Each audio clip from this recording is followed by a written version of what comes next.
see. Let me make it clear. Give me 1 second. It's gonna get clear for you. All right, there you go. I think everybody can see that.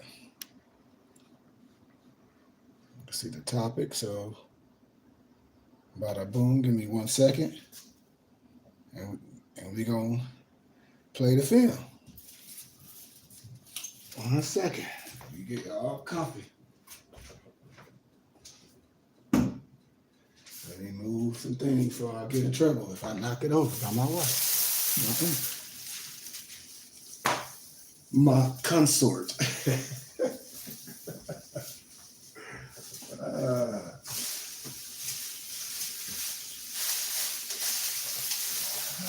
Lord. This damn thing be out anyway. I'm like, anyway for what? It should be ready. And I'm like, leave it alone.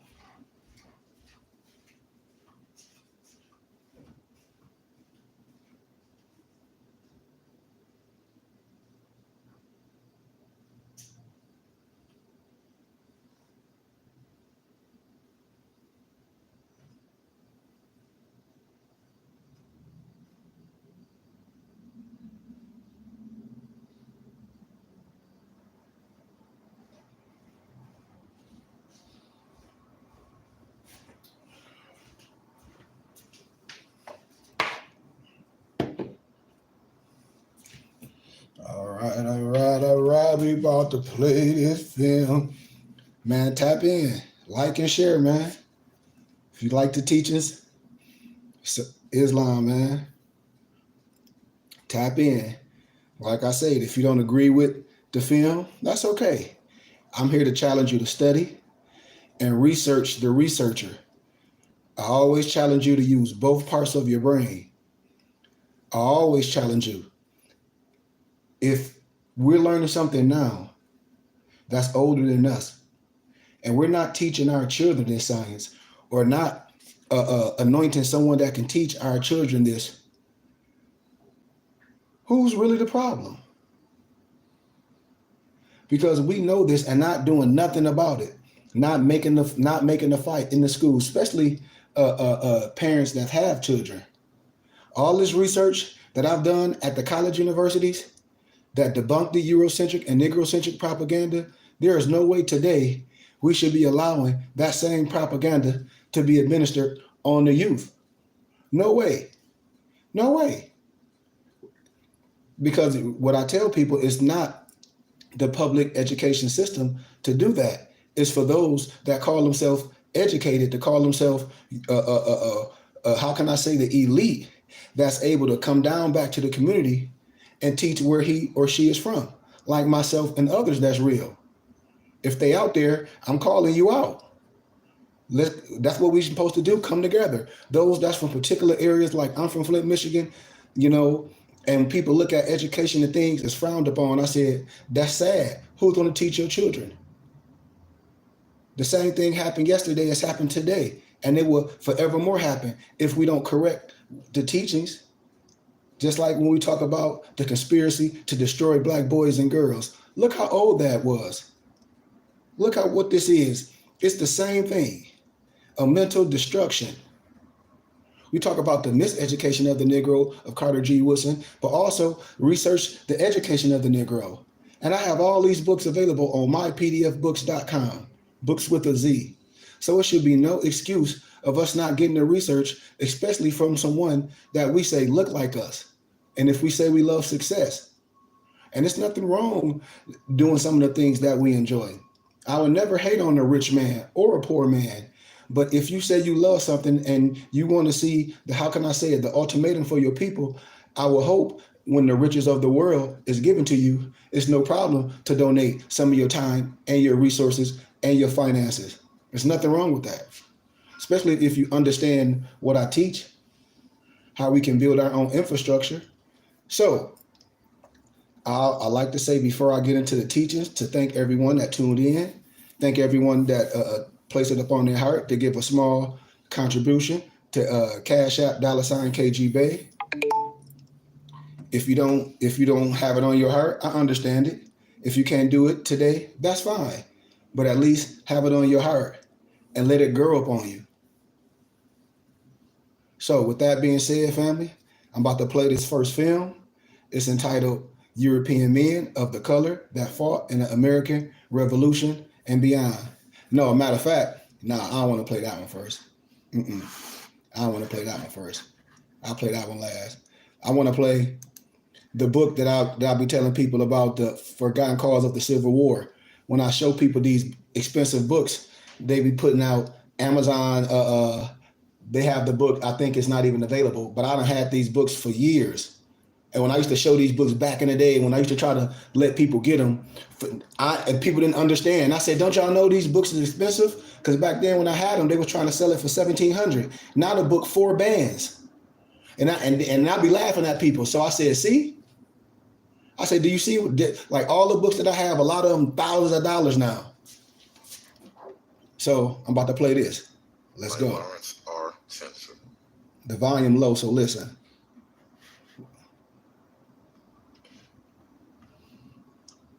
There were many reasons why the Civil War was fought.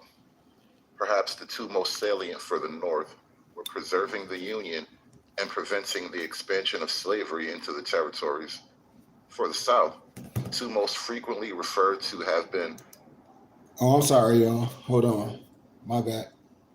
Because I would be remiss if I don't do this, man. When I'm doing a lecture, especially on the university, I always do this first to show, the research and look how much the book costs. And if you can find it for cheaper than that, Islam. If you can find it cheaper than that, Islam. I done had this science for maybe, since what? I have to look. I got it signed. I got the book signed by one of the, what they call them at the library when they be like the head over, like the Gnostic libraries, they be like, and they live there. I forget what they call it. They live at the library? Yeah. The library? Yeah, but like on at Cambridge and Oxford. Yeah. Okay. Yeah. And I got it signed. Way up that book, 4 bands. And I got a lot of books that cost crazy dollars. But let's go. The right of secession and allowing slavery to expand into the territories. There is, however, a relatively little-known explanation which has not received the attention it so justly deserves, and that is white slavery, the forgotten cause of the Civil War. If cause can be defined as any political or social dynamic which exacerbated the tension between the North and the South, then white slavery certainly qualifies because it contributed to the deep-rooted frictions which existed between the free and slave sections of the country. White people being slaves in the American South may seem unbelievable at first, and that being a cause of the Civil War even more far-fetched. But as readers will come to understand, the archival evidence, the contemporary publications and documents of the day conclusively proves the case. In 1860, Abraham Lincoln's campaign newspaper said, "The human mind is so constituted that it is prone to regard as right what has come down to us approved by long usage." The topic of slavery by long usage has traditionally been thought of exclusively in terms of black slavery, and as a consequence, the issue of white slavery continues to be omitted from discussions about the institution of slavery in America. The idea that slavery existed in our country cannot be separated from race. So racial issues play an important role in the story to be told. White slavery in the South necessarily had to do with race, the one-drop rule, and white mulattoes. In America today, the term mulatto is often found to be offensive by many people of mixed white and black heritage. However, utilizing the term in a historical context is a necessary and privileged use with no derogatory connotations whatsoever. Now I got to narrate the teachings. He said, any drop of blood in you. Remember the law? If you had any drop of blood in you, you were considered a Negro. Think about this now and think deep, deep, deep in it. What does mulatto mean? A mulatto is commonly thought of as a person who has a medium brown complexion, one whose parentage is of both white and black. This is the literal meaning. Another meaning exists as well, a meaning much more relevant to this study. Throughout the slavery days, a slave was a mulatto if he or she had any degree of white and black parentage. It must be clearly understood that even after many generations, white people who had a mere one drop of black blood could be and were enslaved as mulattoes, white mulattoes. That is to say, white slaves. These individuals looked white and had no visible African ancestry whatsoever. Many people have heard of the one-drop rule whereby the most infinitesimal amount of black blood makes one black. You heard that, didn't you, Mom? What is often overlooked, however, is the fact that in reality, this is a social classification. A white person and a person who has a distant black ancestor but no discernible black traits look the same and are both physiologically white human beings. It was a common thinking in the North to hold that slaves who looked like white people were white people and not mulattoes, not black people. As will be seen, the political ramifications of white slavery were ultimately a cause of the Civil War. Black blood is a race-related expression that was used memorably in the popular Broadway musical and motion picture Showboat, adapted from the novel of the same name by Edna Ferber. The story begins in the 1870s, and as in antebellum days, interracial marriage was illegal throughout the Antebellum, South. write that down. Julie is a white mulatto living as a white woman who is married to Steve, a white man. Helen Morgan and Ava Gardner, both white women, have played the role of Julie. Upon hearing that the local sheriff was about to challenge their marriage, a dramatic scene unfolds where Steve pricks Julie's finger and sucks out a drop of her blood. The sheriff comes on board and declares that one drop of black blood makes you black in these parts. Steve had met the criteria. Unquestionably, there is no difference in the blood of whites and blacks, as attested to by the fact that blood transfusions routinely occur, with donors and recipients being of different races. For the purpose of clarity in discussions having to do with racial mixture, the expression black blood has conveniently been utilized in a figurative sense as a literary device. The term white slavery has been used both literally and figuratively throughout the text, and important classifications are necessary for understanding the difference. To begin with, in a general literal sense, white slavery had to do with the white mulattoes described earlier, white people who were born into slavery and remained there for life. White slavery had two very different figurative meanings. Southerners used the term figuratively to describe white laborers in the North who were living in poverty in conditions that were worse, in their view, than those of their black slaves. Throughout the North, however, figurative white slavery had to do with the South threatening to subjugate and usurp Northern political power, thereby turning free Northerners into slaves, forced to adhere to Southern dictates. Michael F. Holt, a historian of note who has studied the politics of the 1850s, describes the aspect of figurative white slavery as follows. The word slavery had long had a definite meaning aside from institutions of black slavery in the South.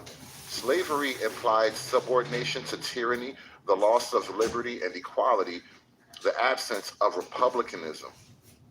What was at stake was not just the wrong of black slavery or even the possibility of its spread, bad as that may be.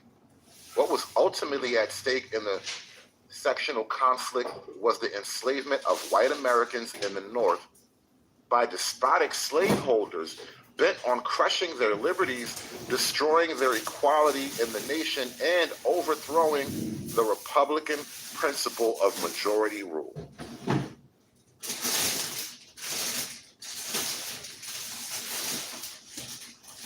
Taking figurative white slavery to its logical conclusion, if Northerners were made slaves to Southerners' political power, such power might actually be able to literally enslave white people, particularly those white laborers who were poor and vulnerable. As this text will show, such a potential was in fact believed by many. White slavery in this sense does not negate the commonly understood figurative meaning, but rather expands it to encompass a literal meaning as well. White slavery in this literal sense indicates actual physical enslavement, outright ownership, often expressed in antebellum days as property in man, or as capital should own labor. White slavery in its literal sense indicates actual physical enslavement, outright ownership, often expressed in antebellum days as, quote, property in man, or, quote, capital should own labor. These various figurative and literal meanings are very different from one another, but the context in which they are found will denote the meaning intended. When the context is uncertain, white slavery will be taken to mean figurative white slavery together with the belief in the possibility or even probability of literal white slavery.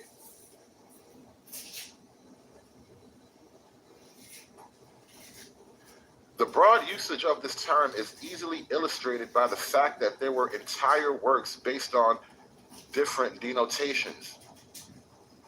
In 1855, the American Anti-Slavery Society published White Slavery in the United States, which had to do with white mulattoes and literal white slavery. That same year, White Slavery, or The Fruit of Union with American Tyrants by Thomas B. McCormick, was also published, addressing figurative I hope y'all white got that slavery book. and the story I of got an him. anti-slavery minister whose legal rights were brutalized by Southern political power. Understand that in general, the white slavery described in this volume is not about the indentured servants of the 1600s and 1700s who were sometimes referred to as white slaves while in servitude during their 5 to 7 year terms.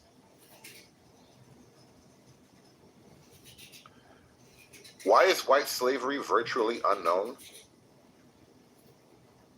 Given the sensitive nature of the subject matter, the obvious answer is that this history, despite being factually correct, is politically incorrect. Actually, such political incorrectness is nothing new, having originally appeared way back in the first generation of history books, which were published during and after the Civil War. The issue of white slavery was totally omitted from such popular titles as John W. Draper, History of the American Civil War, 1867, Joshua R. Giddings, History of the Rebellion, 1864, Horace Greeley, The American Conflict, 1864, Benjamin E. Greene, The Irresponsible Conflict, 1872, James Spence, The American Union, 1861, Slave Power in America, 1872. Just as it is politically incorrect to speak of white slavery today, such was also the case back then. Look at the work of Henry Wilson, for example. In 1860, in How Ought Working Men to Vote in the Coming Election, he addressed the threat of white slavery and spoke heavily on the figurative and literal enslavement of Northern whites, particularly poor white laborers, if slavery were ever nationalized across the country. Yet, in his History of the Rise and Fall of the Slave Power in America in 1872, hardly a word is mentioned in this regard. In 1876, Reverend Elias Nason and Thomas Russell published a biography of Wilson, which included excerpts from his more notable speeches. Although portions were cited from the 1860 speech, the provocative passages were neatly edited out. There were two references to capital should own labor, the belief that labor in the North should be owned and not hired, but these were made after the omissions and therefore out of context. From 1861 to 1865, our nation was at war, a civil war. There were brothers, fathers, sons, and extended family members killing one another. During that time and afterwards, peace and reconciliation were watchwords of the day. For Northerners to speak of Southerners actually enslaving white people, so-called white mulattoes, and express the belief that a nationalized slavery would enslave more whites in the North would most certainly have been politically incorrect. Surely, given the social context of the time and the national desire for reunification, such political incorrectness is quite understandable. In 1879, a mere 14 years after the Civil War, Charles Godfrey Leland published a biography of Abraham Lincoln in which he described the desire for peace and reconciliation on the part of the North after the president was assassinated.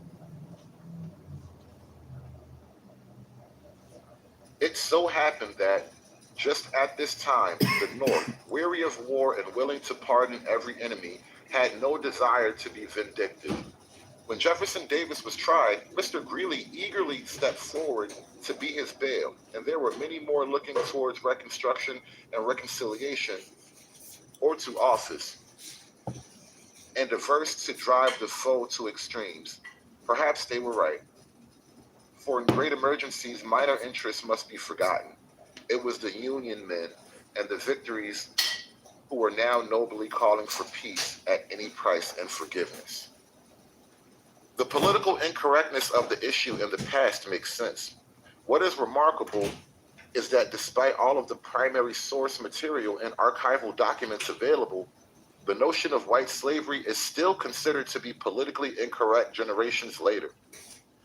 The fact that this subject continues to go unaddressed is exemplified by the Southern Historical Association, which has published a prestigious Journal of Southern History since 1935, and 4 comprehensive indexes ranging from 1935 to 1984. Not a single entry for white slavery is to be found. The omission in the indexes brings to mind the words of Samuel Butler, who wrote, "It has been said that though God cannot alter the past, historians can. The past has indeed been altered by the omission of white slavery from scholarly discussions."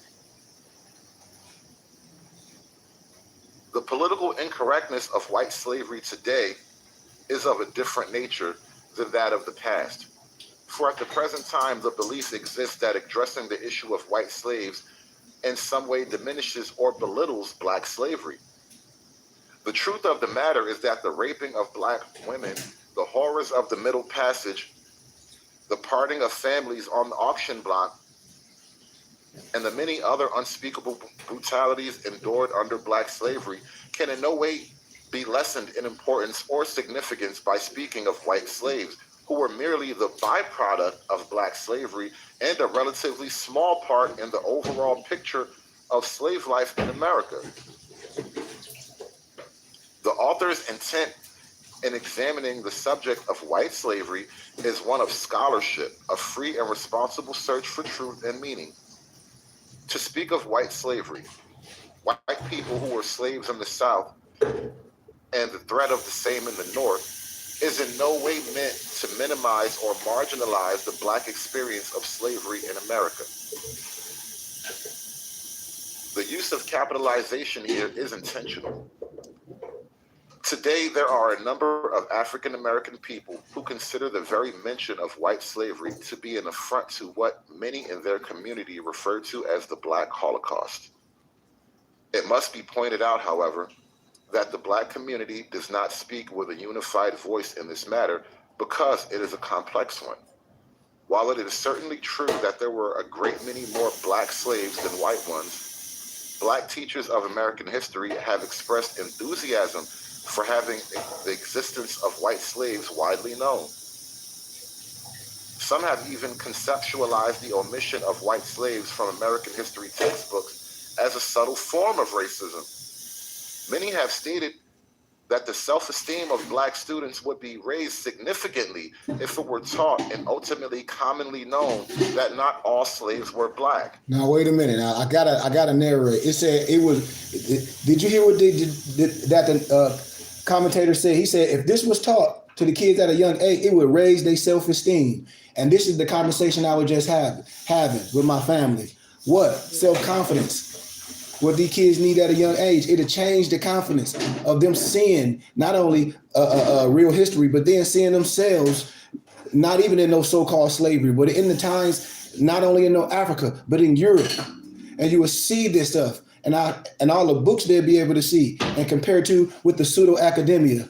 And the books that I'll give them is peer-reviewed scholarship. Is nothing that no one can say. Nothing. And if I was talking crazy, ain't no way I could have got no dual master's degree from Grand Canyon University in their history and talk exactly like I'm talking. That there were white slaves as well. By the same token, many in the black community with whom this author has spoken think that knowing that there were white slaves as well as black ones challenges the belief of white superiority held by a number of white Americans. Raising the self-esteem of black youth in America is an admirable goal, as is dispelling the myth of racial superiority. May this volume make a positive contribution in both of those directions.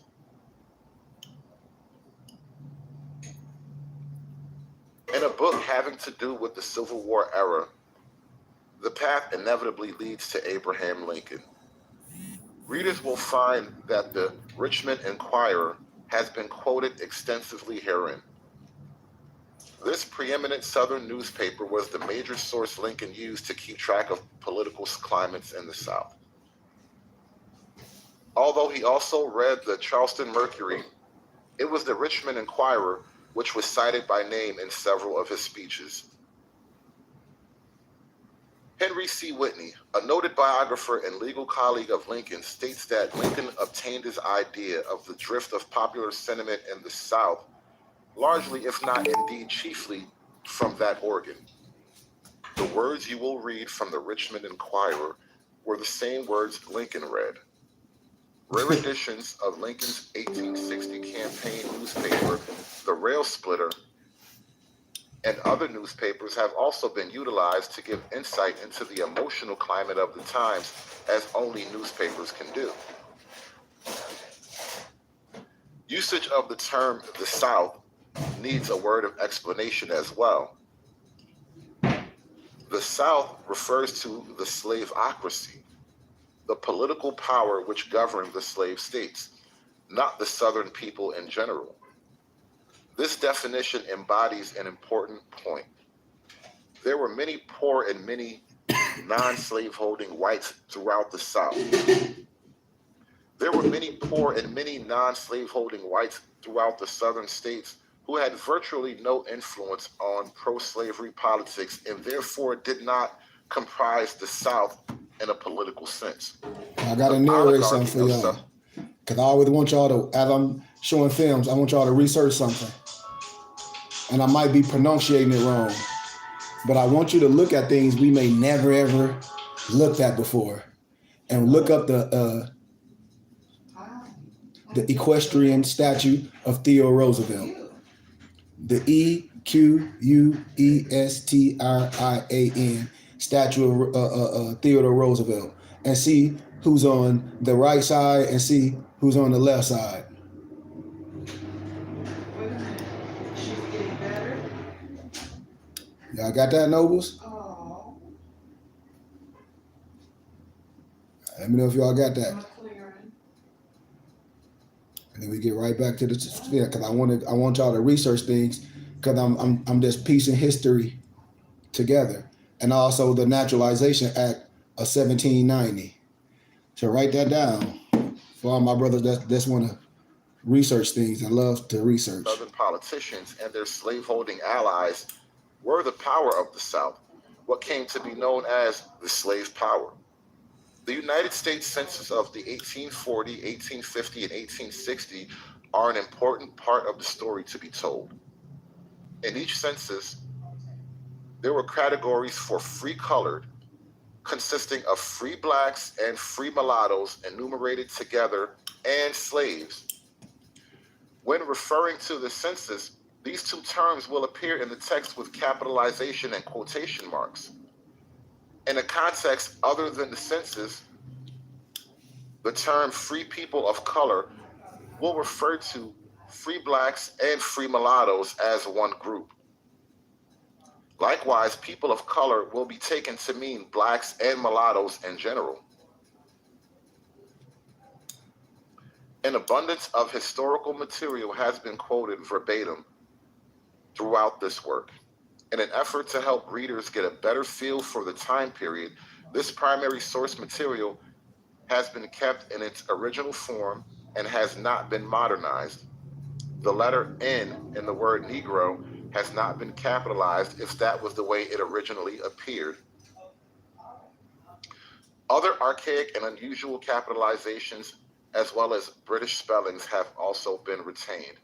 As a practical matter, however, a few quotations in difficult archaic English have been changed to modern English. Antebellum printing typically contains common spelling errors. Rather than burden the eye of the reader by using thick after each example, but in keeping with its historical context, these misspellings have not been corrected. Old-fashioned punctuation, which frequently includes the use of unexpected and excessive commas, has not been modernized either.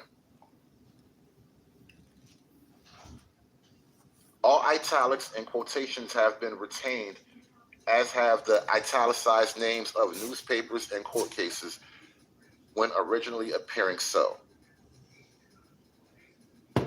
If expedient or necessary for syntax, the first letter of the first word in certain quotations has been capitalized or put into lowercase, opposite that of the original.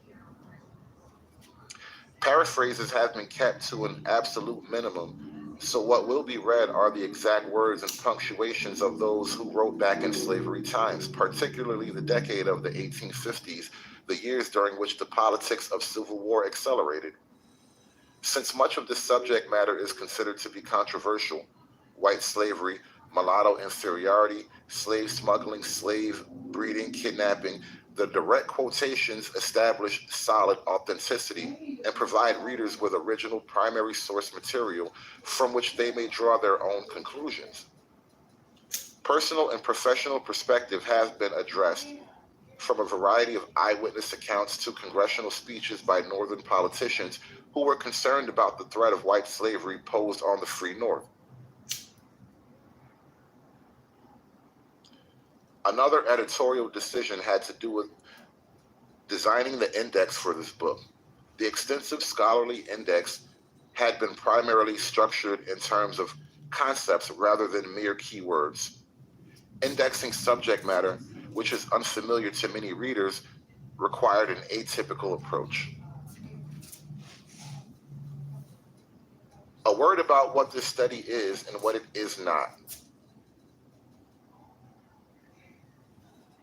This text focuses in on one small yet significant facet of antebellum life in America, and that is white slavery in the South and its implications for the North. The institution of slavery in general has not been addressed per se, nor have specific aspects such as the positive good theory, which have been explained in detail elsewhere and are beyond the scope of this present work. Dozens of marvelous volumes have already been done on antebellum American politics in general, as well as the Republican, Democratic, and other political parties in particular. These subjects have not been rehashed either, but will be included when deemed necessary to clarify a context in which white slavery or a related issue is being discussed. In addition, it is being pointed out that this book explains the work of one racial theorist, Dr. Josiah Clark Knox, whose original theories were directly concerned with white slaves and white slavery. Thank you for listening, ladies and gentlemen. This concludes the preface to All right. So I'm going to play this next film. But I just want to show some books. A little halftime, get you some water. And like I said, research everything. And just don't post books, read them. And like I said, we go over books in our class, in our study. We have adapt classes where I go over more science with my nobles. These books, look how much they are on Amazon. And we print them and bind them. A lot of these documents and stuff, man, reveal so much that people will hide from you. This document was available from some brothers for $25, but somebody hit me up, was like, "Sheik, I can't even find that no more. But can I get copies? And if anybody want copies, I'll do it for the same thing." They try to sell this, and it's just an outline for 250 grand on Amazon. This is another book we buy, White Cargo. I didn't want to pull out everything. I just wanted to. This is a book by Peter Lambert Wilson, The Sacred Drift. You see how we bind it? Look how much it is on Amazon. Then look how much we got it on mypdfbooks.com, books with a Z. You see they got the profit on there. And I tell people, Peter Lambert Wilson, AKA, is a European. He changed his name to Hakeem Bey. Not the Hakeem Bey, the Moor, but it's a European, no disrespect, with a beard. He called himself a European Jew. And he wrote a lot of the Moorish paradigm papers, and it's just facts. And I know people don't want to believe that, and I tell people to research what I'm saying. I have all the Moorish paradigm paperwork with what they say who we are. And he's coming from he wrote a whole bunch of Moorish paradigm journals. Hakeem Bey, aka Peter Lambert Wilson, AKA Hakeem Bey. Real talk. And then they try to sell this for like $4 grand on Amazon.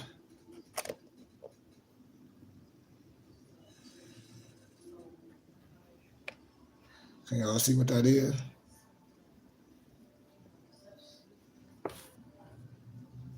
So, all right, let's play this other film real fast. Let's see, can I find it? Okay.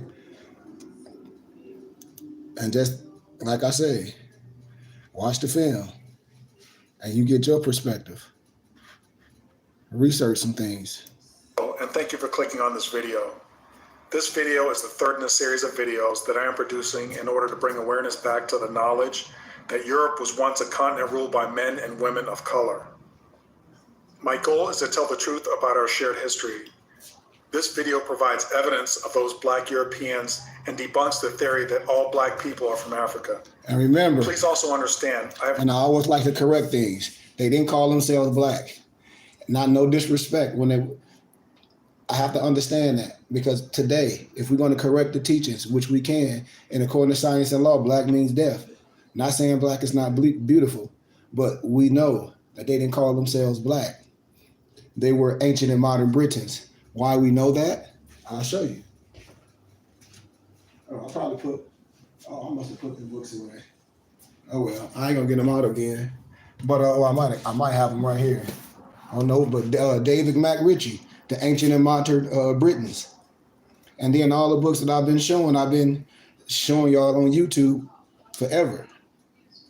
For the last couple of weeks. Let's finish. So when he say Blacks, I hear that. Nothing against African people. However, the term African American, which was coined in the 80s, should not be universally used for anyone that happens to look like they have African features. I will say that the prevailing thought amongst the scientific community is that mankind started in Africa. Therefore, whether you are Black or white or in between, you are from Africa. So applying that logic, how long do you have to be away from your home continent to be called something else? My point is, if Black people settled in Europe thousands of years ago, they would have been Europeans, just like we refer to white people that come from Europe. It took about 100 years of colonial living in America before white Europeans considered themselves Americans, right? So a little bit more about this video. I'm going to show you how the European men of color fought and died in the American Revolution alongside white Europeans in order to pull away from foreign monarchs and to eventually form the United States.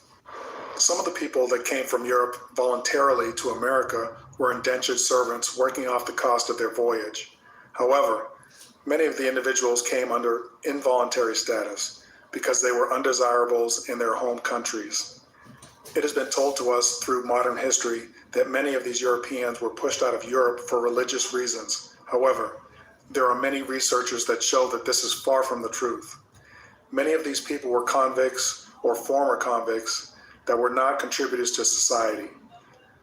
There were also many political prisoners who opposed the monarchical rule where power was passed through heredity, and if you were not of the royal or noble class, you would never attain any real wealth or privilege. A great video to watch that provides excellent information on who the indentured servants were was produced by Karamil Awa. The video is on YouTube and it's called Part 3, White Servitude and Free Negro Masters, the Invention of the White Race / Indentured Servitude. All right, everyone, so now we're going to get into a short essay written by Benjamin Franklin. And before I read that essay, I'm going to do a little short history on him. All right, so young Ben Franklin was a poor boy, son of a white Englishman named Josiah Franklin, a candlestick maker, and Abiah Folger, former indentured servant, which was his mother. And as a young 17-year-old indentured servant in Boston, he ran away from his master. His father indentured or bound him to his brother James Franklin, who owned a newspaper, the New England Courant. After his brother James was forced to give up that business because he offended the local politicians in Boston, he gave up ownership to Ben, who changed the name of the newspaper to the Pennsylvania Gazette.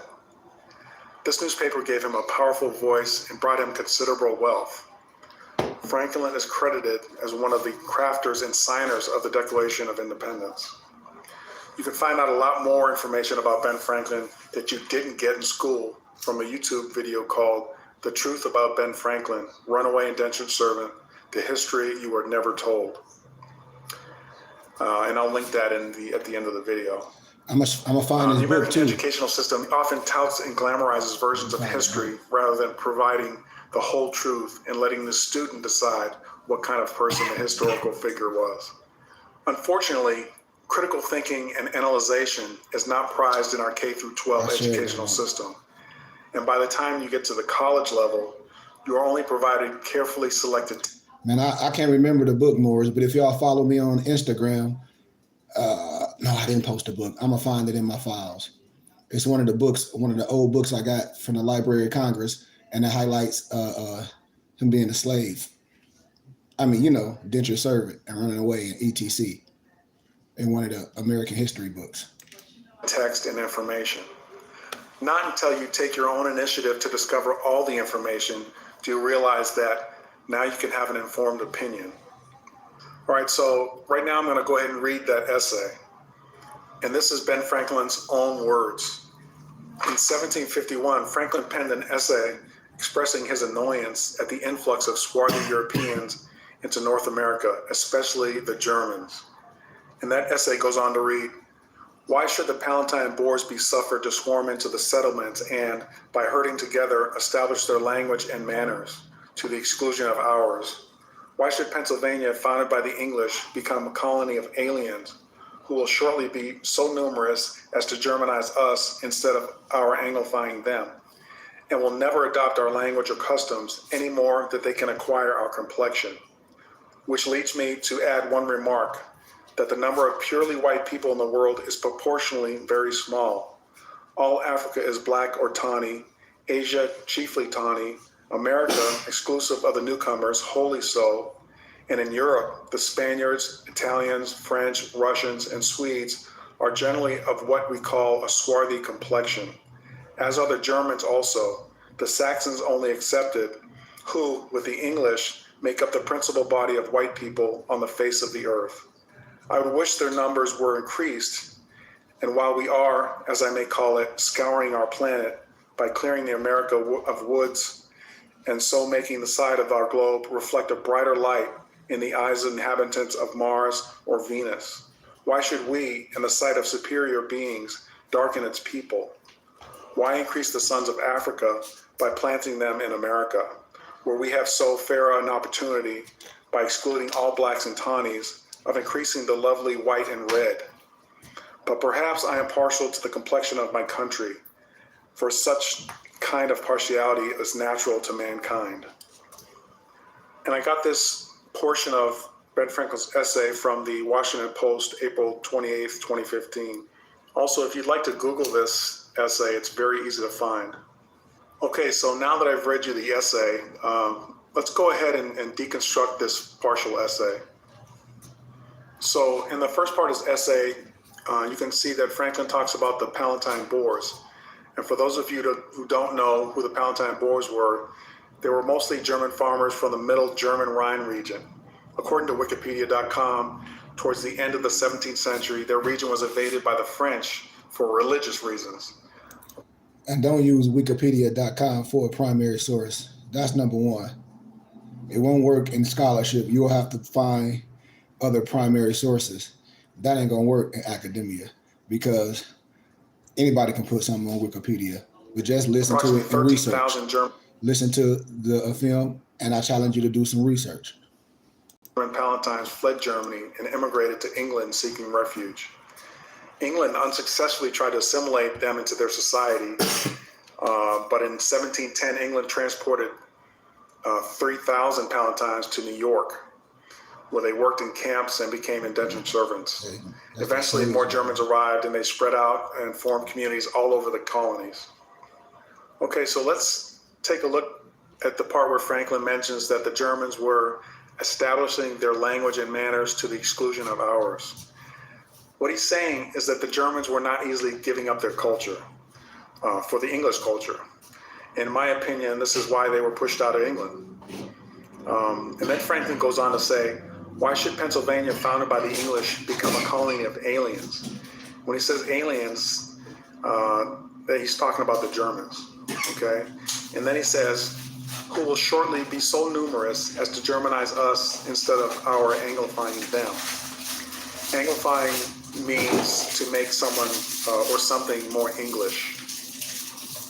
Okay, so reading further, he says, and will never adopt our language or customs any more than they can acquire our complexion. Okay, so that's the most important phrase for me. Franklin says, these Germans will not be able to acquire our complexion, our meaning the English complexion. What is the English complexion? And well, according to Franklin, the English had a white complexion. And as a side note, that is not entirely true, but that's for another video. So that means that the Germans had a different complexion, obviously. As we read earlier, the Germans were swarthy, and swarthy means dark complexioned or black. Not exactly what we were. I also want to make another fact in your research, Morris and light seekers. Check out the word brunette and see what it really meant. I damn sure don't think what they told you in school. Told in our history books, right?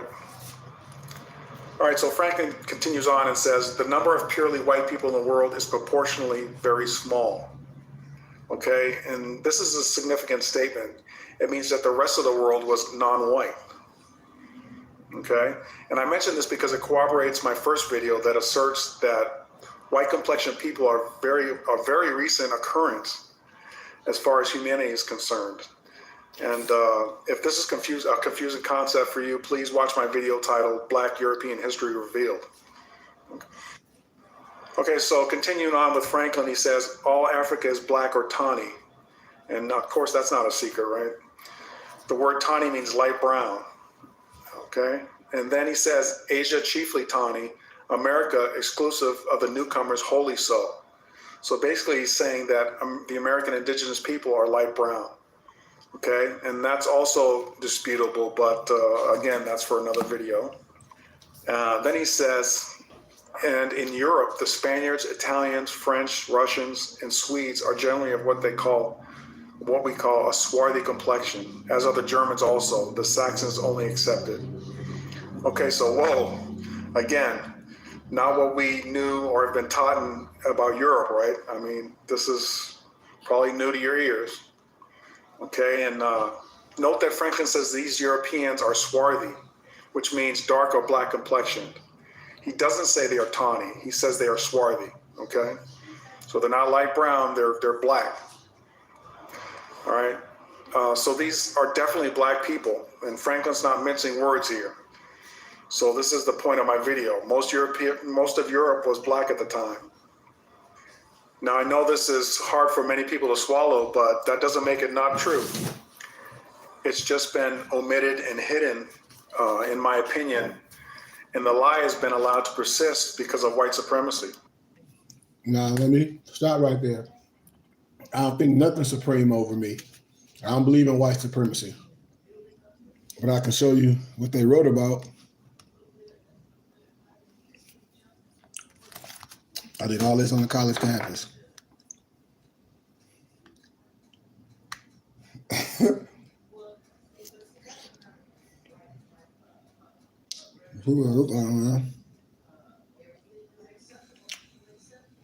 It's in America. Look at these pictures. Look at their hairdressers. Don't let nobody tell you none of that crap. You're indigenous to the Americas. The Americas is a uniting of areas. Don't nobody tell you that nothing wrong. And you damn sure ain't black. Telling you, man, I ain't even opening the book. Because I wanted to finish letting you hear the guy speak, the European guy, Albie, a Trelodike, whatever you want to call it. I have no disrespect to no one. I use their language. Now, in an upcoming video, I will discuss how white colonists were able to take power away from all the non-white colonists. All right, that's for another video. Okay, so let's talk about Franklin, where Franklin further says the Saxons only accepted, who with the English make up the principal body of white people on the face of the earth. So, who were the Saxons? According to Merriam-Webster's dictionary, they were Germanic people that entered and conquered England with the Angles and the Jutes in the 5th century AD and merged to form the Anglo-Saxon people. All right, and that's according to Merriam-Webster's dictionary, as I said. Okay, so Franklin is apparently saying that the Saxon and English people were both white complexioned. All right, and he also says they make up the principal body, or basically the most of the white complexion people on the earth. And if you think about it, that's not a lot of people. Something to wrap your head around. He also goes on to say that I wish their numbers were increased, meaning I wish there were more white people here. And remember, the majority of Europeans in the colonies were swarthy, as well as the indigenous American population, swarthy as well. So a lot of brown and black people. Maybe he felt surrounded, I don't know. So then Franklin goes on to say, Gotta pause it. I want to give y'all some more references. I told y'all about ancient and modern Britons. I think this is available on mypdfbooks.com. I got to check. If not, inbox me. I'll make it available. You know what I mean? And then, peace, Noble. But then I'll share some books that you should want to research. I'm gonna make these available as well. The Anglo-Saxon Race by Thomas William Shore, and The Darker Forefathers, Chapter 7, page I think it's pages 10, 3, and 120. And Scandinavian Relations with Ireland during the Viking period by A. Walsh. I'm telling you, these are things when I say, man, we'll correct all the history and nobody had nothing to say. And while we are, as I may call it, scouring our planet by clearing America of woods, and so making this side of our globe reflect a brighter light in the eyes of inhabitants of Mars or Venus, I believe he's metaphorically saying that he and his circle are in favor of getting rid of the indigenous population so white English people can take over the lands of America. And we all know this is exactly what happened in America, so that was prophetic. And just so you know, there are many great YouTube videos extensively covering the subject of early American expansion. You should probably check those out. So then Franklin goes on to say, why should we, in the sight of superior beings, darken its people? Now, various historians have interpreted this sentence in several ways, but my take on it is that Franklin is saying the superior beings are the white colonists, and darkening its people means that people with dark or white complexions are marrying and procreating, resulting in dark complexioned people. And Franklin didn't want that because eventually all people would be various forms of black or brown. So, miscegenation laws were eventually passed and addressed this issue and made it illegal for black and white complexioned people to marry. And really the true hallmarks of white supremacy. Not a such thing. Anyway, so then Franklin goes on to say, why increase the sons of Africa by planting them in America? And here Franklin's referring to the swarthy Europeans as sons of Africa. He believed that these swarthy Europeans were originally from Africa. And I say that because... Are y'all hearing what he's saying, Morris?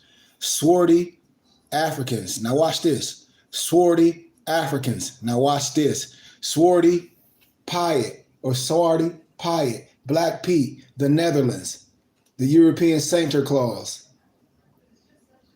I'm telling you, you say, well, if there's there and everywhere, how is all the way over here in the Netherlands as well? And then David McRitchie, all of them, I've been showing you all through history, like, wait a minute. When you talk about the Jacobites, the Iberians, the Canaanites, all the same people, not no damn aliens. Not no Anunnaki that the European Zachariah Stitchin plagiarized just made up. And people be using that as they reference. Pseudo. His main ire was the influx of the Germans. He never actually complains about Africans from Africa swarming into the settlements, because that's not what was actually going on.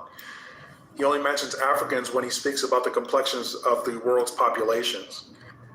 This actually gives you some insight as to what these swarthy Europeans look like, if he's calling them sons of Africa. Okay, so then he goes on to say, where we have so fair an opportunity by excluding all blacks and tawnies of increasing the lovely white and red. And here he goes again with his white supremacist view of how America should look. And this is also prophetic because to this day, black and tawny complexion Americans are excluded and treated as second-class citizens. And honestly, in my opinion, the sad truth is that world governments run by majority white complexion people have allowed this false narrative to exist. So in the last sentence, Franklin sums up his reason for why he advocates for white complexion people.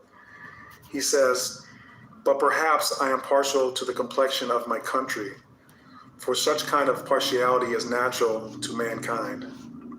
Now, I know it took a long time to break down this partial essay, but in my mind, it's one of the most compelling admissions that remain of what the world looked like in these colonial times. It goes straight to the crux of my assertion and belief that swarthy people not only ruled Europe, but also that swarthy people were the original inhabitants of Europe. Okay, so beyond these two assertions, it also speaks to the fact that many black, brown, and white Americans are descendants of these swarthy Europeans. All right, so let's talk about complexions. And the complexions you're going to see in these historic documents are as follows. The complexions are placed in order from lightest to darkest. You're going to see florid, fair, ruddy, light, shallow, sandy, medium, which are all kind of... And I'm going to tell you how easy in academia or in public schools, how they trick your kids with the color spectrum. No way any kid should be saying a color spectrum or adult talking about from a light you get dark. It just, that's pseudo. No way in hell you can get, you know what I'm saying? It's the opposite way around. So I want that to be known because he explained it, but then he's, you know what I mean? Let me see. He has a brown complexion with... Okay, a little bit, like a lot of the rest of it is definitions that I want everybody to study. So I'm gonna show some in the books, the Negro Question. When I show you things, that was in the museums. This is chapter 6, the Black Arab invasion of Jerusalem. Portrait of an Arab, Horace Vernet, 1789-1863. Vladimir Dale's dictionary, he tells you what a true ARAP consists of, and not an ARAB, how they changed the letters in English language. This is nothing, how can I say, attacking anyone, but these is truth. When I start speaking scholarshiply, anybody that's coming on what their mama told them or confusing historical facts, they know what I'm saying. Just like when we talk about Sargon Great or Summer, all the portraits that they said. In order, when you talk about biblical things, to trace the seed of Abraham, you got to use the Bible as a reference. This is what they say. The history book of the creation and restoration of the earth and the heaven. This is what they say. The Bible is the history of the world before it happened. This is what they say. So then you turn to the book of Chronicles in the King James version of the Bible. This is what they say. This is what they say. Watch, y'all ready? Come on, let's go. First Chronicles, the first chapter, verse 34, it reads, Abraham begot Isaac, Isaac and sons of Isaac, Esau and Israel. The son that we will use for the purpose of the science be Israel. If you are a Bible reader, which they say they are, already know that Israel's original name was Jacob. This is the lineage sons of Israel. Of who? Israel. In First Chronicles chapter 2 and verse 1, it reads, these are the sons of Israel, Reuben, Simon, Levi, Judah, Issachar, Zebulun, Dan, Joseph, Benjamin, Naphtali, Gad, and Asher. I'm just quoting the story and putting it in the context when they're telling you something I don't know. I'm explaining things esoterically and exo, so please stay in the context.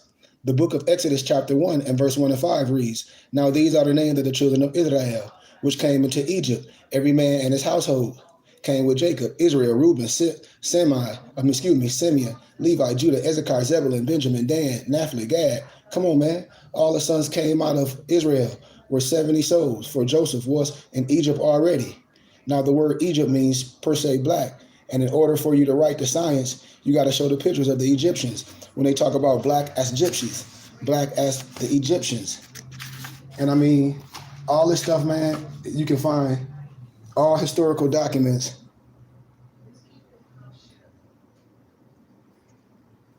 You don't have to listen to me when I said this is the stuff we can teach our kids when they say, when the kids be taught not only the history, but from somebody that look like them, that got an education as well, that's not just talking crazy, but credible with the academia as well. That'll come and tell you, don't you be bashful, be proud. And I'm going to fight for you and show them that being smart is damn cool. Wearing your fez and your turban is damn cool.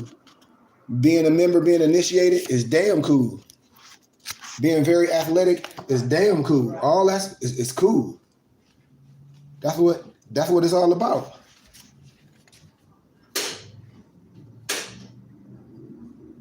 Come on, man. I just want to show y'all some pictures. Don't let nobody tell y'all none of that stuff. Research these people. Research this brother, Sam Sharp. King Chief Taki. Just research history. When I say don't be biased on things, if you're a historian, I don't come with this, talk about this, more this, more this. I'm a historian. I know who I am and I'm proud of who I am. But you're not going to come connotate history. The pendulum swing both ways with me. Just like when I talk about the ancient people, man. Like, look, man, it's an ancient people. Let me tell y'all who these people were back in the day, man. And when I talk about grafting, y'all lucky my phone might not work. And when I talk about grafting, or when people in certain areas, it's like if your dad was in the Civil War or something, or in Korea or whatever, and that's all the Korean women. If he say, man, hey, son, I got to tell you something. You got some brothers and they have Korean, because where he was at, the women was that, you know what I'm saying? So look up what people call, I might be pronunciating it wrong, and I forgot what I should have pulled up my lecture when I was speaking on them, but they are the Melungian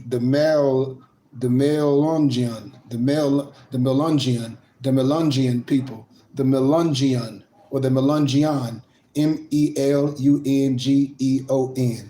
Research them people. And I tell you, then that's a whole nother story. You'll be like, oh, chic. I'll be like, no. I tell you, ain't nothing. When people talking about is hidden, it's not public academia to do that. The history is there, but it's for us and it's for people like myself to be able to be supported by our people and teach history and be able to combat the pseudo academia. That's the only way where it's going to be known. When our kids be writing about this stuff in so-called Black history, and then they'll be used in law. And them teachers, just because they teachers won't mean nothing. Our kids will be educated. And look, and if nobody had done it, how come nobody called us? I'm telling y'all, man. Don't let nobody, and I ain't even got into Haile Selassie, the Keeper and the Goss. I ain't even got into all that yet. We don't let our own people teach our history. And then our own people will tell you some black stuff.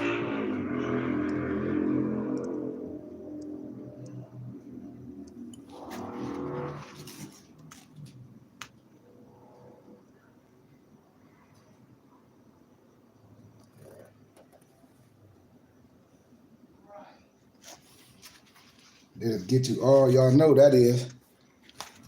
That's Charlotte of Melkenberg.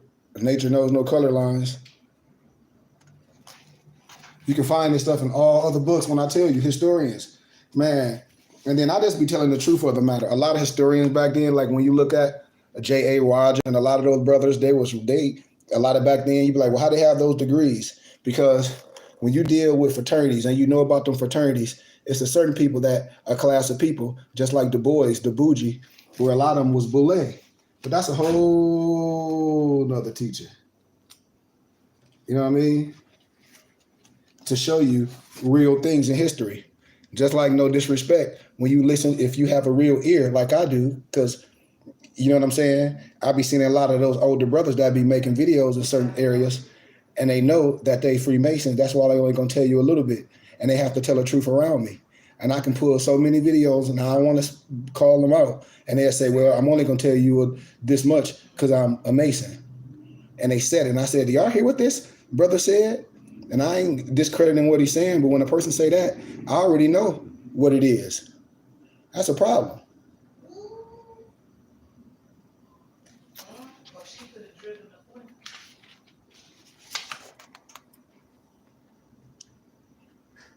In Europe, the image, that's the Black Princess, that's the Princess of Britain and Ireland. This is when I went to the Greek festival, when I was getting my master's degree at GCU. Me and my Empress, we went to a Greek festival and I went in the back.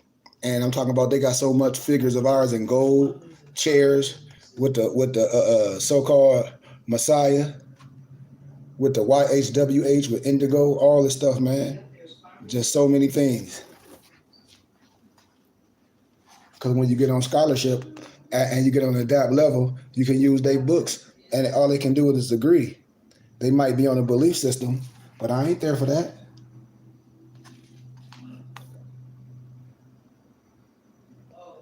This figure blew up too much, but you probably can't see it that good. But it's a lot, man.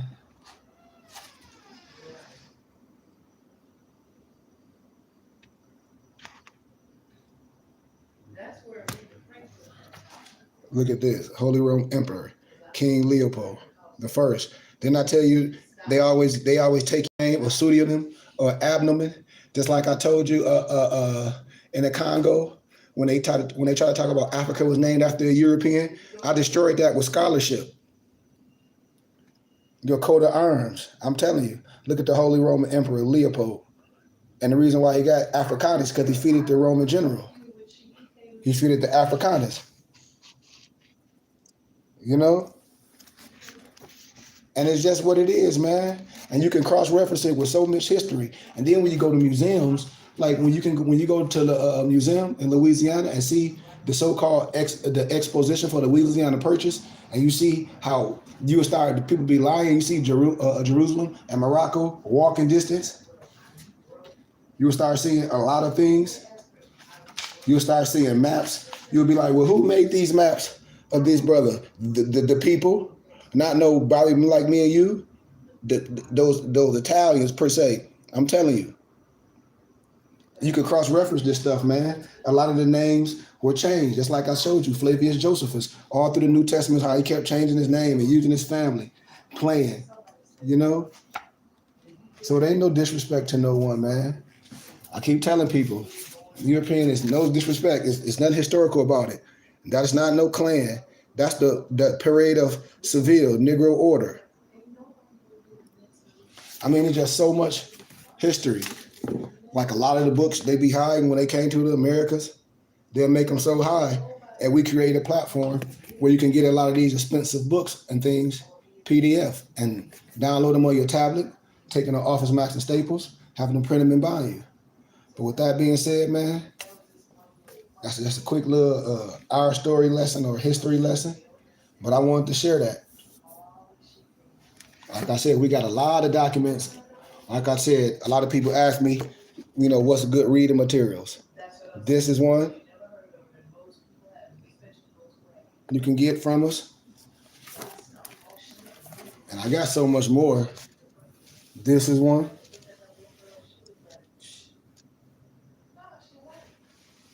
You know what I mean? This one.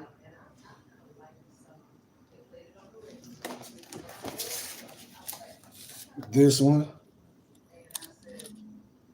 Somebody said, if you don't like nothing this scholar said, you got to be crazy for being here all this time. You're like, you got to be crazy now. Hey, man, it's just what it is. All this stuff. And you can see things. When I say they're going to make all this information, they're going to make a lot of this stuff much, much, much more higher.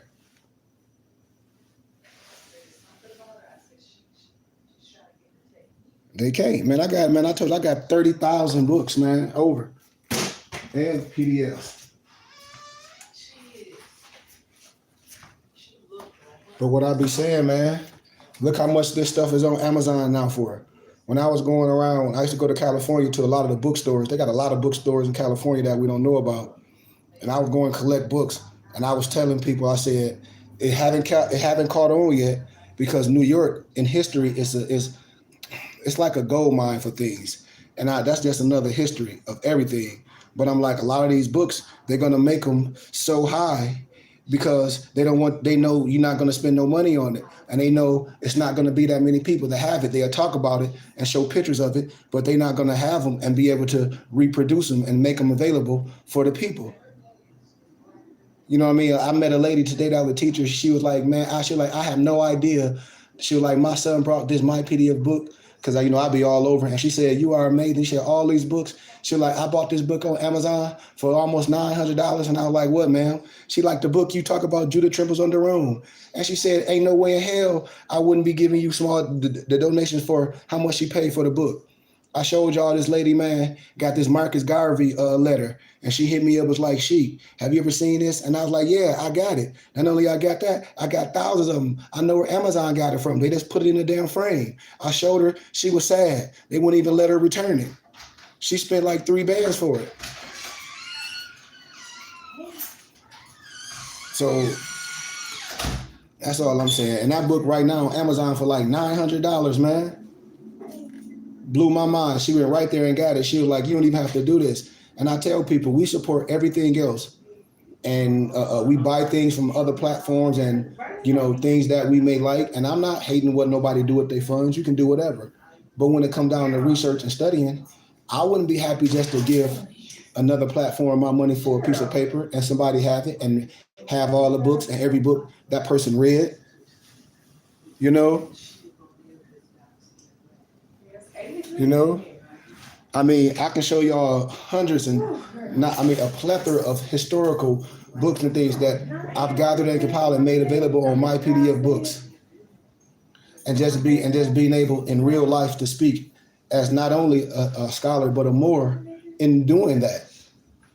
You know, looking like a Moor, going through academia, not being afraid, not dumbing myself down, not taking my fez off, not taking my turban off, standing right in there telling them that, hey, I'm not, this and that and the other, and proved it. And they didn't like my candor, but it was nothing that they can do.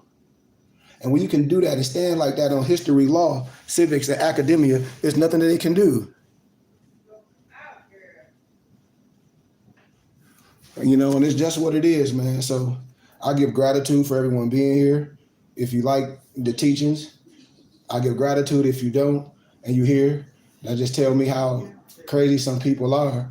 But it is what it is. But like I said, I definitely give gratitude for people taking the time and listen. And I definitely give gratitude for those giving the donations. But don't let nobody tell you this stuff is hidden. This stuff is in the libraries and it's been sitting there. It's just not under Black history. I guarantee you. Law, civics, everything I talk about in law, traffic law, that nothing is new. I promise you this. A lot of people don't understand restrictions, and a lot of people are fraudulent, conceal you when it's dealing with law and when it's dealing with certain things. But I understand that we've been hurt, and I understand we get excited when people say things that sound good. But I just challenge everybody to research it and don't jump. Because Kendall and getting a piece of paper, someone national, like that's not happening. And if they hold up the Exuna of the Nation, that's right in the intro of Exuna of the Nation. That no man, no woman, no principality, nothing can nationalize you or denationalize you. No one has the right to do that. None of that stuff. And if you want to see how the temple is set up and things where you don't have to listen to people saying, well, this and that and the other, so be it. I don't gravitate to no man. I deal with the science and the history. So when people throw rocks at people, I say, what were you doing and what was happening in your family? What was the common law in those times? Because the science is old. And everybody was resurrected. So when we started doing these things, I'll be like, man, do we really know what we're doing and what we're saying while we were accusing people of these things and not dealing with the good, which is the science that they bring forth, which has nothing to do with them? Just like all these writers, Europeans I was showing in history, that has nothing to do with them. So if we're going to say this and that and the other, we got to do it on both levels and treat our own kind with respect. And don't let nobody else disrespect our scholars and our educators. And that's why I tell a lot of people when they say, well, it should be taught in schools. It's not public reading. It's not that's not it. It's for those that scholars. It's for those that went and got the education, that jumped in the fire, which is on the cover of Noble Drew Ali's Exuma of the Nation. And that's the only way to get out the fire. Those that been in the belly of the beast on both levels. I have an undergrad in business management with a minor in marketing and sales and nonprofit community development. So that's what this is about. So it is for us to teach our children this. We talk about all this and we got all these other things going on and we think more science is just a t-shirt. No disrespect, because I love the swag. I love the ish about this Moorish movement. But when we doing all that and everybody making all this money per se, I still don't see any structures for children. And like when I show y'all what I do in my community of Flint, Michigan, when I go back, it's like we teach the children. Like literally at a young age and grab a hold to him and try to get the same thing with no disrespect or to no one. I'm just using the verbiage that people familiar with. The European Jews did when they have 7th hour and the people supported it. And once you get on that platform, because the community, the people with the children and the community and the good that it was doing and the resurrection of the minds for the youth that it was creating. In the city of Flint, I call it that Flint, that fire, that spark. They just need a spark. They just need to see something and hear it at a young age.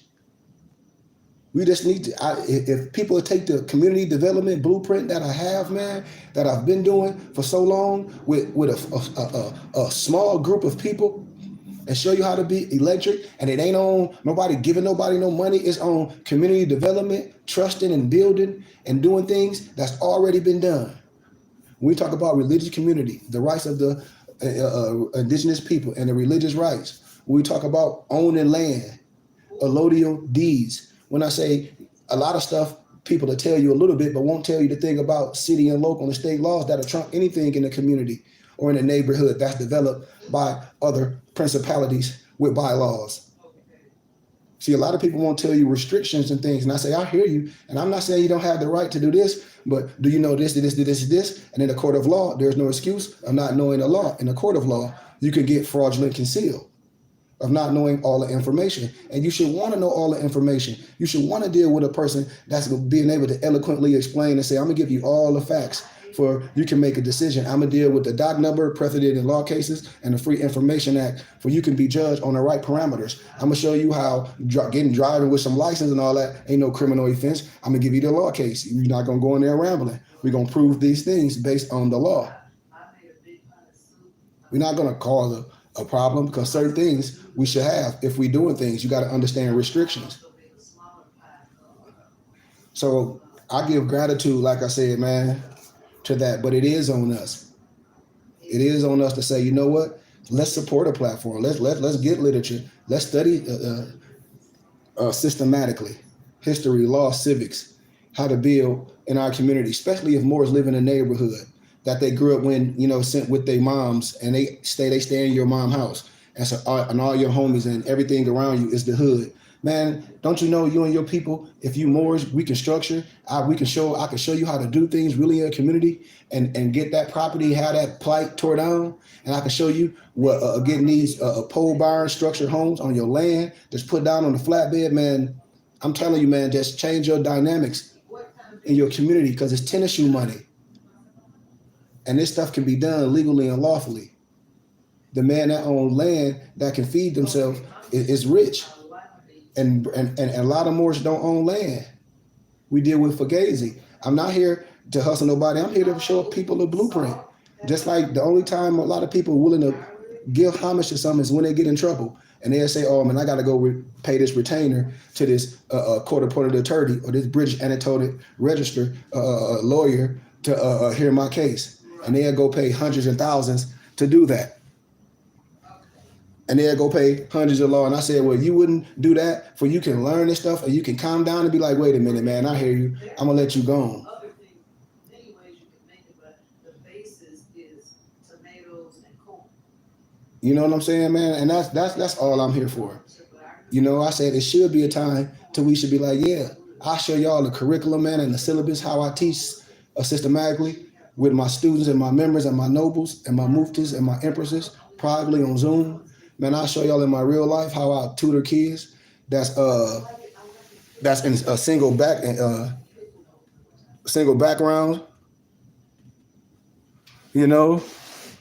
and it's a lot that goes with this paradigm of this Moorish science, man. It's a lot in the real world. And so when people be saying, well, this should be taught in the schools, a lot of Moors, they don't go to the lectures and stuff because they like, oh, it's college and a lot of people that know me personally, they be like, man, I'm in a red state. They be like, man, he be on the college campus all the time. Like lecturing and with the feds on. All the time. Like all the time. And so I'm just, like I said, I don't be here to argue with brothers, man, and especially with the science. But I can definitely show you histories on both sides of how the pendulum swing both ways. Because that back to Africa stuff, I showed y'all Let My People Go, and books where Europeans wrote and having conversation with certain figures, because that back to Africa stuff is the same thing that a certain power that be wanted. And so we just have to deal with manufactured historical things, man. And any questions, man? I always said I'll leave a couple questions for people before I get off. I give gratitude for everybody, though. Like I said, if y'all don't believe in the film, that's great. I just challenge you to research. They've been putting stuff in our face for so long, and we've been listening to the stuff for so long, and we don't have nothing to challenge or compare to. People just want you to believe in things. Just like I shared the document in the lecture yesterday about Flavius Josephus being his pen name, his pseudonym. And in French, his nom de plume. And I show you all through that so-called New Testament and all that historical facts. They changed it. And in academia, when I say this is nothing frowned upon in academia, Moors, what it is just, and it's no disrespect to no one, It's just like a lot of Moors haven't been in that academic structure where they can bring out the science into the teachings and cross it all over, especially in American history. When I show you Thomas Jefferson and all them, the Whigham Party, when I show you all that, when I show them they was all introduced to the science by Moors, and it's a fact. Especially when I show you Thomas Jefferson Quran and what a lot of the flowers that wasn't indigenous to here, is indigenous to the Ottoman Empire. Like I did that in my first oral dissertation, and it was over, like literally. And the European lady wrote the book, and she got the book out of the Library of Congress. So that's when I tell people, I said, there's nothing new under the sun. That's why our prophet said, no disrespect to no one. He'll leave the you-know-what here long enough to show you how to build the government. The government is built on history, law, and science. And whoever leaves the battlefield first loses. Whoever writes the history wins. I'm telling you. And that's why I've written and gathered and compiled over 20 books. I'm going to continue to go. I think all 10 of my books right now that I gathered and compiled and divinely prepared are available on mypdfbooks.com. But I have 10 more coming out.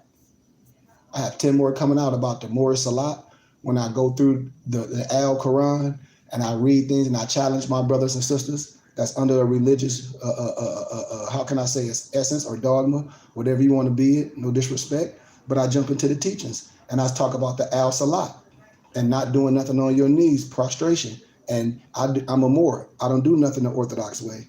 And I just be manufactured with things because I understand tradition. And I'm not here to diss no one tradition. If you want to do 5 things 5 times a day, I ain't finna argue with nobody with that. But like I said, as an oracle, as a magi, as a teacher, a person that studied the teachings, I must be manufactured. You know what I mean? Even, man, like I said, the pendulum swing both ways. I can get, just like a lot of our people that's Jehovah's Witnesses, that they little blue book has been copied, and they took a lot of the science. I'll show you that they know about the YHWH. My little book falling apart, I'm getting it copied to PDF form. And it's just what it is. And there's no disrespect on nobody. So I just, like I said, I just want to give love and light. Any questions, man? Any legit questions? Please, no crazy stuff, but any legit questions, it's all good.